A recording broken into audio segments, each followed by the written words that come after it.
Hey guys, Ningen here, bringing you another Dragon Ball Z Dokkan battle video, and today we are going to have a look at another one of the new EZAs to Global. Obviously all the hype is around Super Vegito, but we are going to start strong here with the EZA for the STR Android 17. So he is actually a very solid unit.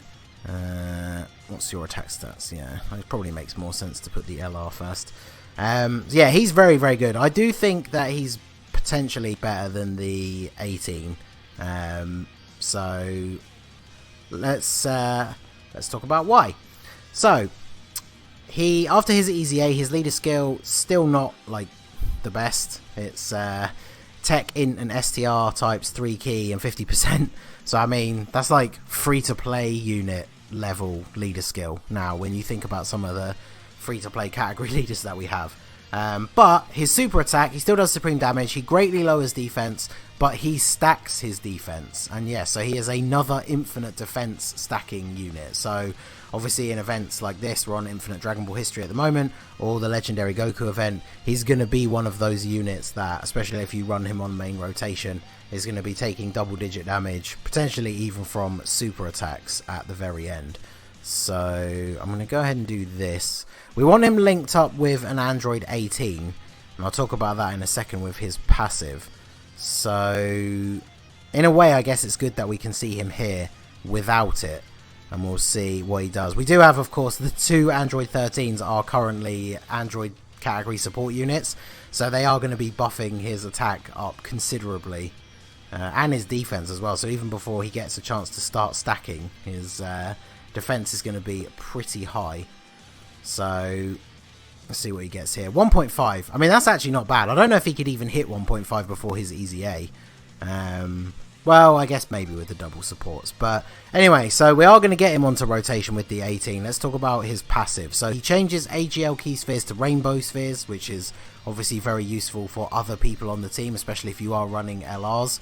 Be able to connect all those, all pass together.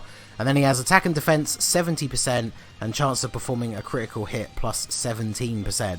So he just randomly has what is essentially what, like level 8.5 crit for free, which is pretty decent. So that, coupled with the fact that he infinitely stacks his attack, his defense, you definitely want to go full additionals with him, so he can super attack multiple times. And then of course that ties into the Android 18 part of his passive, and why you really do want to run them together. He gets an additional attack and defense 80%, so that basically is 150% total. That's pretty high for such a old unit. But then he also has a medium chance of launching an additional super attack, which the wiki lists as 25%. So if you go full additional with him, and his passive does kick in, you do have the potential to do 3 super attacks in the same turn, which obviously for a unit that infinitely stacks defense is it's pretty good. So I basically only had time today because I did have work, so I replayed the Cell EZA stages to fully EZA this guy. I already had a second copy of him awakened at super attack 5, so I was able to train him in straight away for the free super attack 15. But I need to redo it again to do the 18. So we'll show her off tomorrow, and then I might put both of them on the Androids team together and take them into Super Battle Road. So for now we are using the support 18, so he's going to get an even bigger buff. Yes, he's already at almost 200,000 defense, and he hasn't even gotten the stack from his super attack for this turn. So it's probably going to be one of his highest attack stats, since we have 13 on the rotation as well. Wow, yeah, 2 million. So he just casually hits a 2 million attack stat, like, which for, you know, a very, very old Android 17 unit, like, I'm pretty sure I pulled this guy, because I have been playing the game for a long time, pretty sure I pulled this guy multiple times before he even had a TUR. So it is kind of cool seeing him EZA'd being actually good. These are the kind of EZAs that I think are the best. I have spoken about them a little bit in the past, but like, these are the thing that like EZAs are designed for, in my opinion, is you want to take an old unit like this. Like, apart from when we did Extreme STR using an Androids team, I would never use that STR 17 until now. And now that he has his EZA, he's actually really good He's potentially, I would say, the physical MVP 17, who you usually use as the leader for the Android team, is probably still the better Android leader. Sorry, the better unit overall.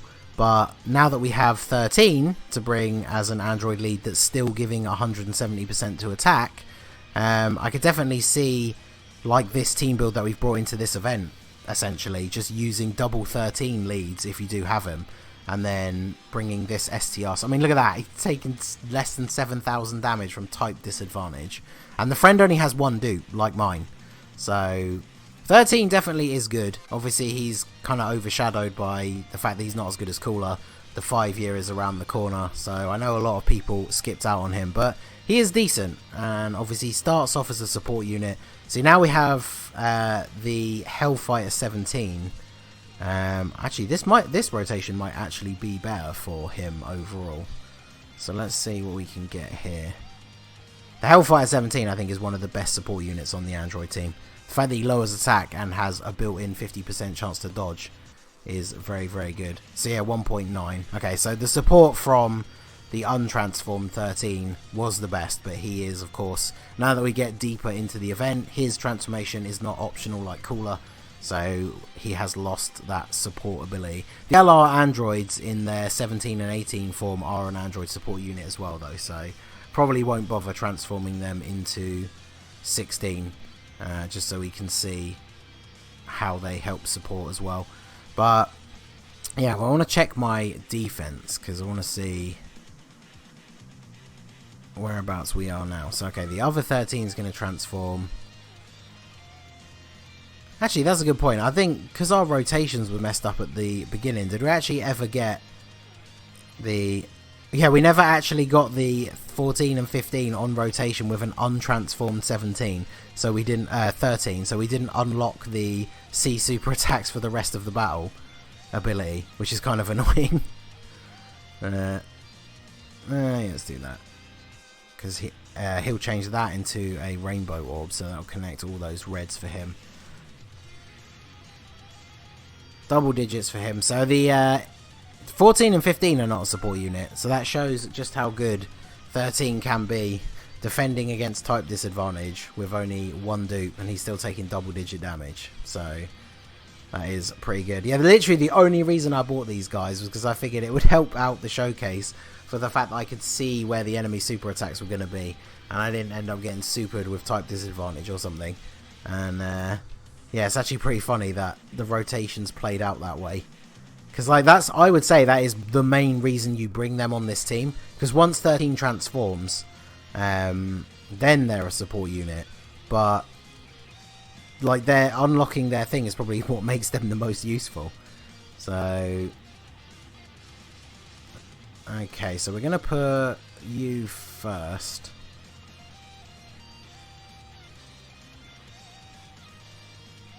And then you can grab all of those, and we'll give you guys these, why not?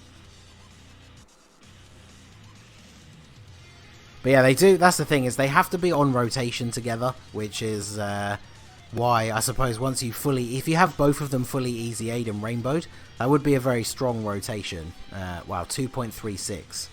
Even though I do think the, like I say, I think the 17 is better than 18. But again, she's a unit that I feel like I've pulled so many times since I started playing this game. But of course, before EZAs were ever even a thing, I had gotten her to super attack 10, all paths open, just from the number of copies that I pulled. And then any that I'd pulled sort of before EZA started to be more common, I think I barbered. So I don't actually have a spare copy of her at super attack 5. We've gotten a ton of those sleeping Kais recently though, so I'll try my luck with those. Let's see, what is his defense? I keep forgetting to check at the start of the turn.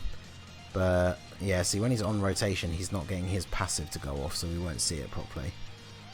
So I guess, to be fair, the next turn will probably be the last turn. I don't want the video to be too long, so I will make sure we do a defense check there. We probably are about to destroy Vegeta here as well with this Dokkan attack, as long as the emulator doesn't... Oh god, it's going pretty fast. Yep. When it goes fast, I swear those last 3 are so like unresponsive to the mouse clicks, but it's not important. We're not here to show off how much damage 13 can do with a Dokkan attack. So I feel like he is going to take him out though, but let's see. This Vegeta does have pretty decent defense. Yeah, 1.7, that's still pretty good. Actually, yeah, we might not even finish him off this turn, because 14 and 15 aren't going to hit particularly hard. And then neither will Hellfire 17. He's a support unit with type disadvantage, so that's actually more damage than I thought they would do. And they tank well still, so they are a very solid free-to-play unit. Like, we got a lot of decent stuff out of this 13 celebration, even though no one really cares about 13. But Hellfire 17 finishes you off, and then see, now we're gonna have type advantage as well. So he's literally gonna take no damage in this first slot. And I'm not gonna forget this time. We are gonna check his defense.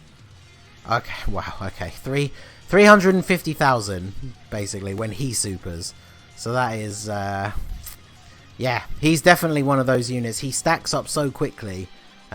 He's one of those units that, even in the Legendary Goku event, super attacks from in UI Goku will probably do double digits to him. Because by the time you get to him, his defense is going to be like 500,000.